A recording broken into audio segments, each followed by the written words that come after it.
నిన్న మొన్నటిదాకా టాలీవుడ్లో మంచి సినిమాతో అలరించిన హీరోయిన్ రెజీనా. అయితే ఎందుకో తెలియదు కానీ చేతిలో ఆఫర్స్ మాత్రం కరువయ్యాయి. అయితే మా వాళ్ళకి చేతిలో ఆఫర్స్ లేనప్పుడు అభిమానులు బొత్తిగా మర్చిపోతారన్న ఫీలింగ్ వచ్చినప్పుడు ఏదో విధంగా నలుగురి కంట్లో పడడానికి పబ్లిసిటీ కోసం సోషల్ మీడియాలో ఏదో ఒక స్టేట్మెంట్ ఇస్తుంటారు. ఒక్కసారి సెన్సేషన్ కోసం పిచ్చి పనులు చేయడం కూడా వెనుకాడరు. ఇదంతా జరిగాక అబ్బాయి నేను ఇదంతా జస్ట్ ఫర్ ఫన్ కోసమే చేశానని, ఇలా అవుతుందనుకోలేదు అంటూ బిల్డప్స్ ఇవ్వడం హీరోయిన్ కి మా చెడ్డ సరదా. ఇప్పుడు రెజీనా కూడా ఇలాంటి డైలాగ్సే వేస్తోంది. మొన్న మధ్య ఉంగరాలు మార్చుకున్న చేతుల్ని పోస్ట్ చేసి త్వరలో పెళ్లి చేసుకోబోతున్నా, పాపం నన్ను చేసుకోబోయే వాడంటూ కలరింగ్ ఇస్తూ సోషల్ మీడియాలో ఓ ఫోటో పోస్ట్ చేసింది. ఇంకేముంది, అందరూ రెజీనాకి పెళ్లి ఫిక్స్ అయిపోయిందనుకున్నారు. వెంటనే ఆ పోస్ట్ డిలీట్ చేయడంతో ఈ అనుమానాలు ఇంకా బలపడ్డాయి.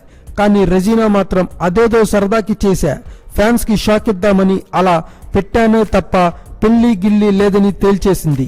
అయితే ఎప్పుడు చేసుకున్న లవ్ మ్యారేజ్ చేసుకుంటుందట.